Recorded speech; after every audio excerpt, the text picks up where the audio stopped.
Fairbanks Ranch.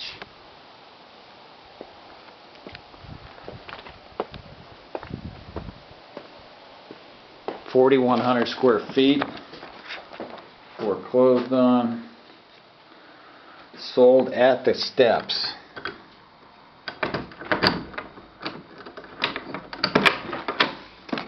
For $945,000, our friend Jonathan Mann picked this up, put it back on for 1.4 to 1.5. 1.4 to 1.5. Tidy little profit. We'll see if someone bites.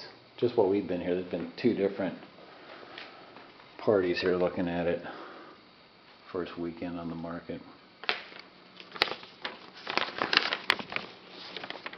And if I had the stench meter on, you would smell foo-foo perfume type smell to go with this pink decor.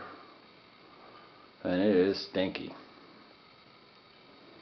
It was a single female name on the ownership that got foreclosed on. And this is built in 1985. I'm not sure if it was like this when she bought it or if she customized it. But this is what it's like in Fairbanks Ranch.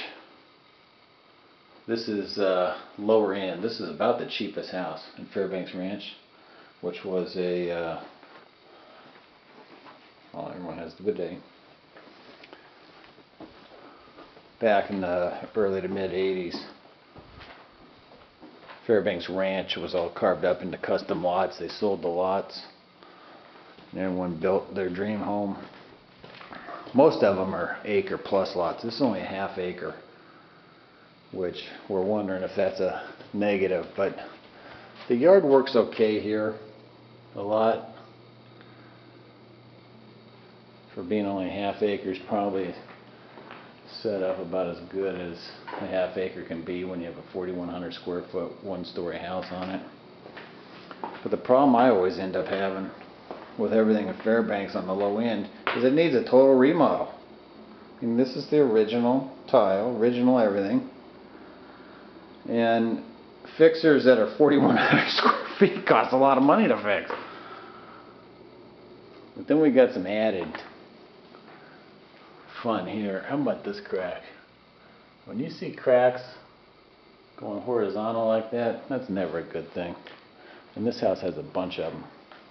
And look at the, you can tell how that, I don't know if you can really tell, but the pool is higher by a good 4 to 5 inches than the house. And we're thinking that that slope coming down towards from the pool to the house, every time it rains, that water's going someplace. It's either getting in the house, like right about there. We already pulled the carpet up, didn't look too bad. Or it's getting under the slab and might be causing additional settling, which is causing all these cracks. And if you would only just had the pool guy, these cracks everywhere. That pool guy would have just sunk that pool down another 6 inches. That's what's causing all this.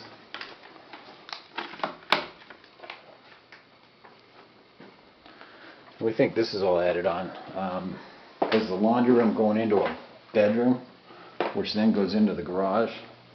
It's pretty unusual. That's the garage there. I think this is the 3rd car garage. It got converted to a bedroom. Then it kind of looks like this was all added on back here too at some point. But this is about as hokey doke as it gets. Because you got this big old spa tub with the shower right there. So you got to climb over this to get into the big old tub to take a shower. Then you look at it on the outside and it's all cracking up and hammered. But I'm going to guess that there's going to be a flood of offers. Lots of people jumping on this one just because it's cheap for Fairbanks. There hasn't been much on the low end. Everybody's been holding out. And someone's not going to see all this stuff and end up buying the Fixer Deluxe. And they better come at least this far. We have some Biodisco out here that I want to leave this open. Oh, people can take a look at that. That's going to be entertaining for them.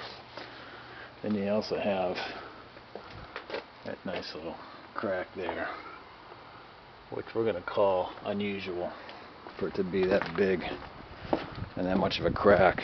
We're only about 100 yards from the main drag out there. You can't hear it too much. We'll see what happens here. I'm Jim the Realtor.